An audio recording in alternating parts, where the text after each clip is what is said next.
इस समय पूरी दुनिया में पेरिस ओलंपिक्स छाया हुआ है। ओलंपिक्स हमारे खिलाड़ियों को विश्व पटल पर तिरंगा लहराने का मौका देता है, देश के लिए कुछ कर गुजरने का मौका देता है। आप भी अपने खिलाड़ियों का उत्साह बढ़ाइए। Cheer for Bharat.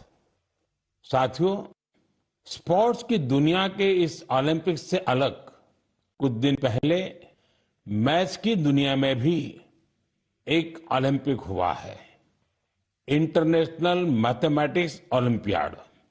इस ओलंपियाड में भारत के स्टूडेंट्स ने बहुत शानदार प्रदर्शन किया है। इसमें हमारी टीम ने सर्वश्रेष्ठ प्रदर्शन करते हुए 4 गोल्ड मेडल्स और 1 सिल्वर मेडल जीता है। इंटरनेशनल मैथमेटिक्स ओलंपियाड, इसमें 100 से ज्यादा देशों के युवा हिस्सा लेते हैं और ओवरऑल टैली में हमारी टीम टॉप 5 में आने में सफल रही है। देश का नाम रोशन करने वाले इन स्टूडेंट्स के नाम है पुणे के रहने वाले आदित्य वेंकट गणेश, पुणे के ही सिद्धार्थ चोपड़ा, दिल्ली के अर्जुन गुप्ता, ग्रेटर नोएडा के कनव तलवार, मुंबई के रुशिल माथुर और गुवाहाटी के आनंदो भादुरी। साथियों, आज मन की बात में मैंने इन युवा विजेताओं को विशेष तौर पर आमंत्रित किया है।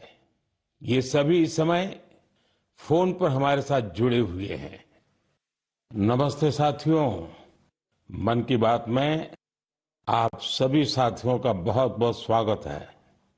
आप सभी कैसे हैं? हम ठीक है सर। अच्छा साथियों, मन की बात के जरिए देशवासी आप सभी के एक्सपीरियंसेस जानने को बहुत उत्सुक है। मैं शुरुआत करता हूं आदित्य और सिद्धार्थ से। आप लोग पुणे में हैं। सबसे पहले मैं आपसे ही शुरू करता हूं। ओलंपियाड के दौरान आपने जो अनुभव किया उसे हम सभी के साथ शेयर कीजिए। मुझे मैथ्स में छोटे से इंटरेस्ट था। मुझे 6th स्टैंडर्ड में प्रकाश सर एक टीचर ने सिखाया था और उन्होंने मेरे मैथ्स में इंटरेस्ट बनाया था। मुझे कुछ सीखना मिला और मुझे करने का अपॉर्चुनिटी मिला था। आपके साथी का क्या कहना है? मैं सिद्धार्थ हूँ, मैं पुणे से हूँ। मैं भी क्लास 12 पास किया हूँ। ये मेरा सेकंड टाइम था आईएमओ में। मुझे भी छोटे से बहुत इंटरेस्ट था मैथ्स में और आदित्य के साथ जब मैं 6th में था प्रकाश सर ने हम दोनों को ट्रेन किया था और बहुत हेल्प हुआ था हमको। और अभी मैं कॉलेज के लिए सीएमआई जा रहा हूँ और मैथ्स एंड सीएस परस्यू कर रहा हूँ। अच्छा, मुझे बताया गया है कि अर्जुन इस समय गांधीनगर में है और कनव तो ग्रेटर नोएडा के ही है। अर्जुन और कनव, हमने ओलंपियाड को लेकर जो चर्चा की, लेकिन आप दोनों हमें अपनी तैयारी से जुड़ा कोई विषय और कोई विशेष अनुभव अगर बताएंगे तो हमारे श्रोताओं को अच्छा लगेगा। नमस्ते सर, जय हिंद। मैं अर्जुन बोल रहा हूँ। जय हिंद अर्जुन। मैं दिल्ली में रहता हूँ और मेरी मदर श्रीमती आशा गुप्ता फिजिक्स की प्रोफेसर हैं दिल्ली यूनिवर्सिटी में और मेरे father Shri Amit Gupta chartered accountant हैं। मैं भी बहुत गौरवान्वित महसूस कर रहा हूँ कि मैं अपने देश के प्रधानमंत्री से बात कर रहा हूँ और सबसे पहले मैं अपनी सफलता का श्रेय अपने माता पिता को देना चाहूँगा। मुझे लगता है कि जब एक परिवार में कोई सदस्य एक ऐसे कंपटीशन की तैयारी कर रहा होता है तो केवल उस सदस्य का संघर्ष नहीं होता, पूरे परिवार का संघर्ष होता है। एसेंशियली हमारे पास जो हमारा पेपर होता है उसमें हमारे पास 3 प्रॉब्लम्स के लिए 4.5 घंटे होते हैं, तो एक प्रॉब्लम के लिए 1.5 घंटा। तो हम समझ सकते हैं कि कैसे हमारे पास एक प्रॉब्लम को सॉल्व करने के लिए कितना समय होता है। तो हमें घर पे काफ़ी मेहनत करनी पड़ती है, हमें प्रॉब्लम्स के साथ घंटों लगाने पड़ते हैं। कभी कभार तो एक एक प्रॉब्लम के साथ 1 दिन या यहाँ तक कि 3 दिन भी लग जाते हैं। तो इसके लिए हमें ऑनलाइन प्रॉब्लम्स ढूंढनी होती हैं, हम पिछले साल की प्रॉब्लम ट्राई करते हैं और ऐसे जैसे हम धीरे धीरे मेहनत करते जाते हैं उससे हमारा एक्सपीरियंस बढ़ता है। हमारी सबसे ज़रूरी चीज़ हमारी प्रॉब्लम सॉल्विंग एबिलिटी बढ़ती है, जो ना कि हमें मैथमेटिक्स में बल्कि जीवन के हर एक क्षेत्र में मदद करती है। अच्छा, मुझे कनौत बता सकते हैं कि कोई विशेष अनुभव हो इस सारी तैयारी में, कोई खास जो हमारे नौजवान साथियों को बड़ा अच्छा लगे जान करके। मेरा नाम कनव तलवार है। मैं ग्रेटर नोएडा उत्तर प्रदेश में रहता हूँ और कक्षा 11वीं का छात्र हूँ। मैथ्स मेरा पसंदीदा सब्जेक्ट है और मुझे बचपन से मैथ्स बहुत पसंद है। बचपन में मेरे पिता मुझे पजल्स कराते थे, जिससे मेरा इंटरेस्ट बढ़ता गया। मैंने ओलंपियाड की तैयारी 7th क्लास से शुरू की थी, जिसमें मेरी सिस्टर का बहुत बड़ा योगदान है और मेरे पेरेंट्स ने भी हमेशा मुझे सपोर्ट किया। ये ओलंपियाड HPCSE कंडक्ट कराता है और ये एक 5 स्टेज प्रोसेस होता है। पिछले साल मेरा टीम में नहीं हुआ था और मैं काफ़ी करीब था और ना होने पर बहुत दुखी था। तब मेरे पेरेंट्स ने मुझे सिखाया कि या हम जीतते हैं या हम सीखते हैं, और सफ़र मायने रखता है, सफलता नहीं। तो मैं यही कहना चाहता हूँ कि love what you do and do what you love. सफ़र मायने रखता है, सफलता नहीं। और हमें सक्सेस मिलते रहेगा अगर हम अपने सब्जेक्ट्स प्यार करें और जर्नी को एंजॉय करें। तो कान्हा, आप तो मैथमेटिक्स में भी इंटरेस्ट रखते हो और बोलते हैं ऐसे जैसे आपको साहित्य में भी रुचि है। जी सर, मैं बचपन में डिबेट्स और ओरेटिंग्स भी करता था। अच्छा, अब आइए हम आनंदो से बात करते हैं। आनंदो, आप अभी गुवाहाटी में हैं और आपका साथी रुशील आप मुंबई में हैं। मेरे आप दोनों से एक क्वेश्चन है। देखिए, मैं परीक्षा पे चर्चा तो करता ही रहता हूं और परीक्षा पे चर्चा के अलावा अन्य कार्यक्रमों में भी मैं स्टूडेंट से संवाद करता रहता हूं। बहुत से छात्रों को मैथ से इतना डर लगता है, नाम सुनते ही घबरा जाते हैं। आप बताइए कि मैथ से दोस्ती कैसे की जाए। सर, मैं रुशिल माथुर हूँ। जब हम छोटे होते हैं और हम पहली बार एडिशन सीखते हैं, हमें कैरी फॉरवर्ड समझाया जाता है, पर हमें कभी ये समझाया नहीं जाता कि कैरी फॉरवर्ड होता क्यों है। जब हम कंपाउंड इंटरेस्ट पढ़ते हैं, हम ये क्वेश्चन कभी नहीं पूछते कि ये कंपाउंड इंटरेस्ट का फॉर्मूला आता कहाँ से। मेरा मानना ये है कि मैथ्स एक्चुअली एक सोचने और प्रॉब्लम सॉल्विंग की एक कला है, और इसलिए मुझे ये लगता है कि अगर हम सब मैथमेटिक्स में एक नया क्वेश्चन जोड़ दें, तो ये क्वेश्चन है कि हम ये क्यों कर रहे हैं, ये ऐसे क्यों होता है। तो आई थिंक इससे मैथ्स में बहुत इंटरेस्ट बढ़ सकता है लोगों का, क्योंकि जब किसी चीज़ को हम समझ नहीं पाते, उससे हमें डर लगने लगता है। इसके अलावा मुझे ये भी लगता है कि मैथ्स, सब सोचते हैं, एक बहुत लॉजिकल सा सब्जेक्ट है, पर इसके अलावा मैथ्स में बहुत क्रिएटिविटी भी इम्पोर्टेंट होती है, क्योंकि क्रिएटिविटी से ही हम out of the box solution सोच पाते हैं, जो ओलंपियाड्स में बहुत यूजफुल होते हैं। और इसलिए मैथ ओलंपियाड्स का भी बहुत इम्पोर्टेंट रेलेवेंस है मैथ्स के इंटरेस्ट बढ़ाने के लिए। आनंदो, कुछ कहना चाहेंगे? नमस्ते पीएम जी, मैं आनंद खैरव गुवाहाटी से। मैं भी अभी 12वीं कक्षा पास किया हूँ। यहाँ के लोकल ओलंपियाड में 6th और 7th में करता था, वहाँ से ही हुई। ये मेरी दूसरी आईएमओ थी। दोनों आईएमओ बहुत अच्छे लगे। मैं रुशिल जो कहा उससे मैं सहमत हूँ, और मैं ये भी कहना चाहूंगा कि जिन्हें मैथ से डर है उन्हें धैर्य की बहुत जरूरत है। हमें मैथ जैसे पढ़ाया जाता है, क्या होता है, एक फार्मूला दिया जाता है, वो रटा जाता है, फिर उस फार्मूला से ही 100 सवाल ऐसे करने पड़ते हैं, लेकिन फार्मूला समझे कि नहीं वो नहीं देखा जाता। सिर्फ सवाल करते ही जाओ, फार्मूला भी रटा जाएगा, और फिर एग्जाम में अगर फार्मूला भूल गया तो क्या करेगा। इसलिए मैं कहूंगा कि फार्मूला को समझो, जो रुशिल कहा था, फिर धैर्य से देखो। अगर फार्मूला ठीक से समझे तो 100 सवाल नहीं करने पड़ेंगे, 1-2 सवाल से ही हो जाएंगे, और मैथ्स को डरना भी नहीं है। आदित्य और सिद्धार्थ, आप जब शुरू में बात कर रहे थे तब ठीक से बात हो नहीं पाई। अब इन सारे साथियों को सुनने के बाद आपको भी जरूर लगता है कि आप भी कुछ कहना चाहते होंगे। क्या आप अपने अनुभव अच्छे ढंग से शेयर कर सकते हैं? बहुत सारे दूसरे देशों से इंटरैक्ट किया था, बहुत सारे कल्चर्स थे, और बहुत अच्छा था दूसरे स्टूडेंट्स से इंटरैक्ट करने के, और बहुत सारे फेमस मैथमेटिशियंस थे। हाँ आदित्य। बहुत अच्छा एक्सपीरियंस था मैम। उधर हमें उन्होंने पार्क सिटी को घुमा के दिखाया था। उधर बहुत अच्छे अच्छे व्यूज दिखे थे और पार्क्स लेके गए थे, और हमें ऑक्सफोर्ड यूनिवर्सिटी को भी लेके गए थे, तो वो भी बहुत अच्छे अनुभव था। चलिए साथियों, मुझे बहुत अच्छा लगा आप लोगों से बात करके, और मैं आपको बहुत बहुत शुभकामनाएं देता हूं, क्योंकि मैं जानता हूं इस प्रकार के खेल के लिए काफी फोकस एक्टिविटी करनी पड़ती है, दिमाग खपा देना पड़ता है, और परिवार के लोग भी कभी कभी तंग आते हैं कि ये क्या गुणा भाग करता रहता है। लेकिन मेरी तरफ से आपको बहुत बहुत शुभकामनाएं हैं। आपने देश का मान बढ़ाया है, नाम बढ़ाया है। धन्यवाद दोस्तों। थैंक यू धन्यवाद। Thank you. Thank you sir. जय हिंद। जय हिंद, जय हिंद। आप सभी स्टूडेंट से बात करके आनंद आ गया। मन की बात से जुड़ने के लिए आप सभी का बहुत बहुत धन्यवाद। मुझे विश्वास है कि मैथ्स के इन युवा महारथियों को सुनने के बाद दूसरे युवाओं को मैथ्स को एंजॉय करने की प्रेरणा मिलेगी। मेरे प्यारे देशवासियों, मन की बात में अब मैं उस विषय को साझा करना चाहता हूं जिसे सुनकर हर भारतवासी का सिर गर्व से ऊंचा हो जाएगा। लेकिन इसके बारे में बताने से पहले मैं आपसे एक सवाल करना चाहूंगा। क्या आपने चराई देऊ मैदान का नाम सुना है? अगर नहीं सुना तो अब आप ये नाम बार बार सुनेंगे और बड़े उत्साह से दूसरों को बताएंगे। असम के चराई देऊ मैदान को यूनेस्को वर्ल्ड हेरिटेज साइट में शामिल किया जा रहा है।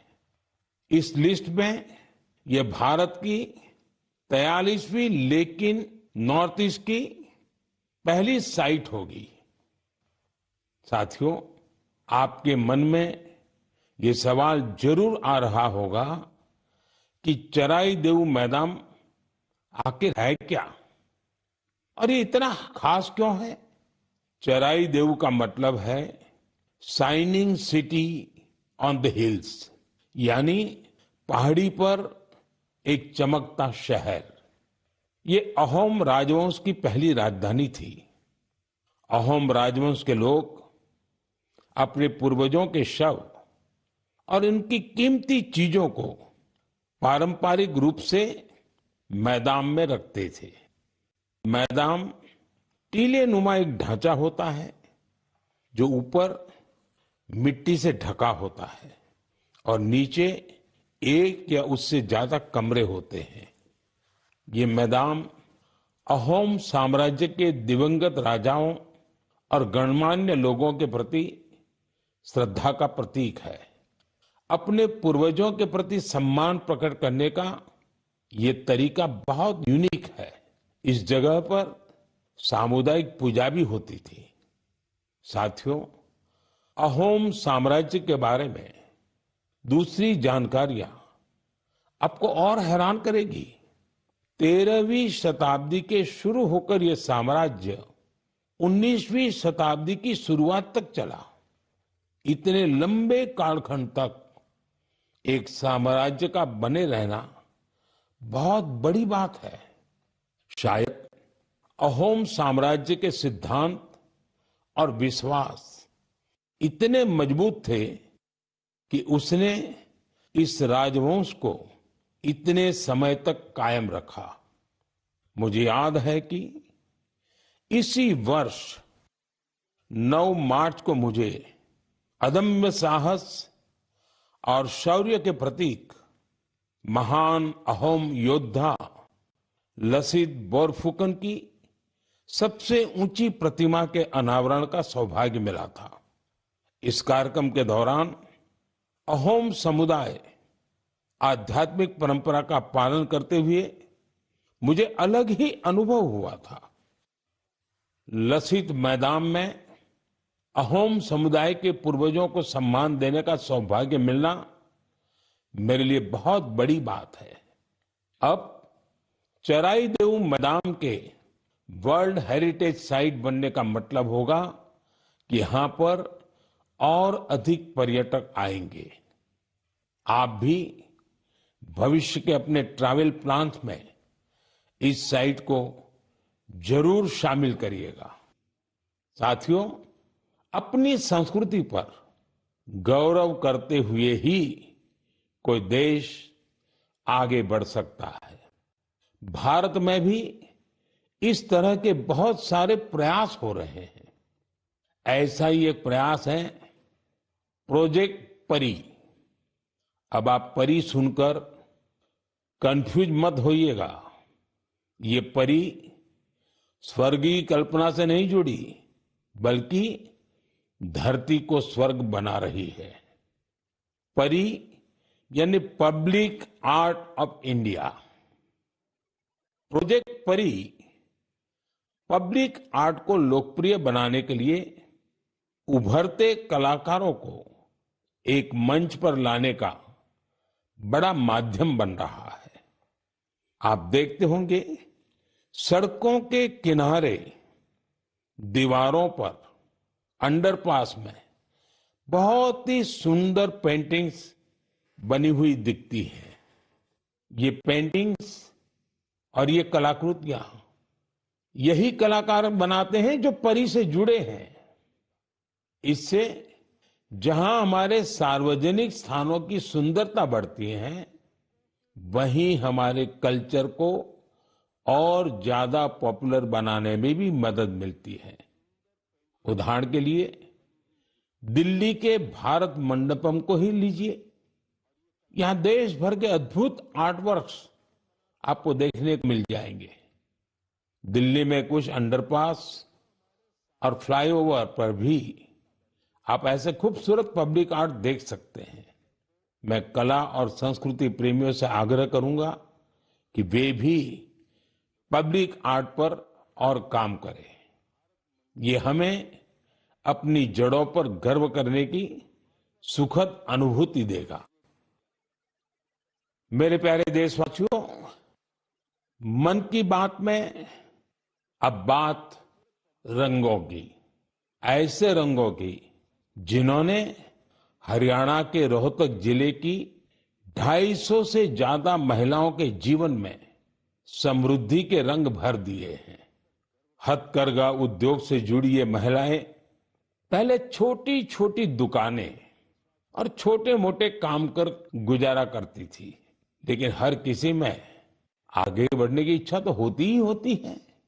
इसलिए इन्होंने उन्नति सेल्फ हेल्प ग्रुप से जुड़ने का फैसला किया और इस ग्रुप से जुड़कर उन्होंने ब्लॉक प्रिंटिंग और रंगाई में ट्रेनिंग हासिल की। कपड़ों पर रंगों का जादू बिखेरने वाली ये महिलाएं आज लाखों रुपए कमा रही है। इनके बनाए बेड कवर, साड़ियां और दुपट्टों की बाजार में भारी मांग है। साथियों, रोहतक की इन महिलाओं की तरह देश के अलग अलग हिस्सों में कारीगर हैंडलूम को लोकप्रिय बनाने में जुटी हैं। चाहे ओडिशा की संबलपुरी साड़ी हो, चाहे एमपी की माहेश्वरी साड़ी हो, महाराष्ट्र की पैठणी या विदर्भ के हैंड ब्लॉक प्रिंट्स हो, चाहे हिमाचल के भुट्टिको के शॉल और ऊनी कपड़े हो, या फिर जम्मू कश्मीर के कनी शॉल हो, देश के कोने कोने में हैंडलूम कारीगरों का काम छाया हुआ है। और आप ये तो जानते ही होंगे, कुछ ही दिन बाद 7 अगस्त को हम नेशनल हैंडलूम डे मनाएंगे। आजकल जिस तरह हैंडलूम उत्पादों ने लोगों के दिलों में अपनी जगह बनाई है, वो वाकई बहुत सफल है, जबरदस्त है। अब तो कई निजी कंपनियां भी एआई के माध्यम से हैंडलूम उत्पाद और सस्टेनेबल फैशन को बढ़ावा दे रही है। Kosha AI, handloom India, D junk, Novatex, Brahmaputra fables, ऐसे कितने ही स्टार्टअप भी हैंडलूम उत्पादों को लोकप्रिय बनाने में जुटे हैं। मुझे ये देखकर भी अच्छा लगा कि बहुत से लोग अपने यहाँ के ऐसे लोकल प्रोडक्ट्स को पॉपुलर बनाने में जुटे हैं। आप भी अपने लोकल प्रोडक्ट्स को #MyProductMyPride के नाम से सोशल मीडिया पर अपलोड करें। आपका ये छोटा सा प्रयास अनेकों लोगों की जिंदगी बदल देगा। साथियों, हैंडलूम के साथ साथ मैं खादी की बात भी करना चाहूंगा। आप में से ऐसे कई लोग होंगे जो पहले कभी खादी के उत्पादों का उपयोग नहीं करते थे, लेकिन आज बड़े गर्व से खादी पहनते हैं। मुझे बताते हुए भी आनंद आ रहा है, खादी ग्रामोद्योग का कारोबार पहली बार 1.5 लाख करोड़ रुपए के पार पहुंच गया है। सोचिए, 1.5 लाख करोड़ रुपए। और जानते हैं खादी की बिक्री कितनी बढ़ी है? 400%। खादी की, हैंडलूम की ये बढ़ती हुई बिक्री बड़ी संख्या में रोजगार के नए अवसर भी बना रही है। इस इंडस्ट्री से सबसे ज्यादा महिलाएं जुड़ी हैं, तो सबसे ज्यादा फायदा भी उन्हीं को हो रहा है। मेरा तो आपसे फिर एक आग्रह है, आपके पास भांति भांति के वस्त्र होंगे और आपने अब तक खादी के वस्त्र नहीं खरीदे, तो इस साल से शुरू कर लें। अगस्त का महीना आ ही गया है। ये आजादी मिलने का महीना है, क्रांति का महीना है। इससे बढ़िया अवसर और क्या होगा खादी खरीदने के लिए। मेरे प्यारे देशवासियों, मन की बात में मैंने अक्सर आपसे ड्रग्स की चुनौती की चर्चा की है। हर परिवार की ये चिंता होती है कि कहीं उनका बच्चा ड्रग्स की चपेट में ना आ जाए। अब ऐसे लोगों की मदद के लिए सरकार ने एक विशेष केंद्र खोला है, जिसका नाम है मानस। ड्रग्स के खिलाफ लड़ाई में ये बहुत बड़ा कदम है। कुछ दिन पहले ही मानस की हेल्पलाइन और पोर्टल को लॉन्च किया गया है। सरकार ने एक टोल फ्री नंबर 1933 जारी किया है। इस पर कॉल करके कोई भी जरूरी सलाह ले सकता है या फिर रिहेबिलिटेशन से जुड़ी जानकारी ले सकता है। अगर किसी के पास ड्रग्स से जुड़ी कोई दूसरी जानकारी भी है, तो वो इसी नंबर पर कॉल करके नारकोटिक्स कंट्रोल ब्यूरो के साथ साझा भी कर सकते हैं। मानस के साथ साझा की गई हर जानकारी गोपनीय रखी जाती है। भारत को ड्रग्स फ्री बनाने में जुटे सभी लोगों से, सभी परिवारों से, सभी संस्थाओं से मेरा आग्रह है कि मानस हेल्पलाइन का भरपूर उपयोग करें। मेरे प्यारे देशवासियों, कल दुनिया भर में टाइगर डे मनाया जाएगा। भारत में तो टाइगर्स, बाघ हमारी संस्कृति का अभिन्न हिस्सा रहा है। हम सब बाघों से जुड़े किस्से कहानियां सुनते हुए ही बड़े हुए हैं। जंगल के आसपास के गांव में तो हर किसी को पता होता है कि बाघ के साथ तालमेल बिठाकर कैसे रहना है। हमारे देश में ऐसे कई गांव हैं जहां इंसान और बाघ के बीच कभी टकराव की स्थिति नहीं आती, लेकिन जहां ऐसी स्थिति आती है, वहां भी बाघों के संरक्षण के लिए अभूतपूर्व प्रयास हो रहे हैं। जन भागीदारी का ऐसा ही एक प्रयास है कुल्हाड़ी बंद पंचायत। राजस्थान के रणथंभौर से शुरू हुआ कुल्हाड़ी बंद पंचायत अभियान बहुत दिलचस्प है। स्थानीय समुदायों ने स्वयं इस बात की शपथ ली है कि जंगल में कुल्हाड़ी के साथ नहीं जाएंगे और पेड़ नहीं काटेंगे। इस एक फैसले से यहाँ के जंगल एक बार फिर से हरे भरे हो रहे हैं और बाघों के लिए बेहतर वातावरण तैयार हो रहा है। साथियों, महाराष्ट्र का ताडोबा अंधारी टाइगर रिजर्व बाघों के प्रमुख बसेरों में से एक है। यहाँ के स्थानीय समुदायों, विशेषकर गोंड और माना जनजाति के हमारे भाई बहनों ने इको टूरिज्म की ओर तेजी से कदम बढ़ाए हैं। उन्होंने जंगल पर अपनी निर्भरता को कम किया है ताकि यहाँ बाघों की गतिविधियां बढ़ सकें।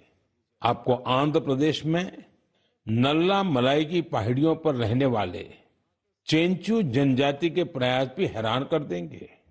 उन्होंने टाइगर ट्रैकर्स के तौर पर जंगल में वन्य जीवों के मूवमेंट की हर जानकारी जमा की।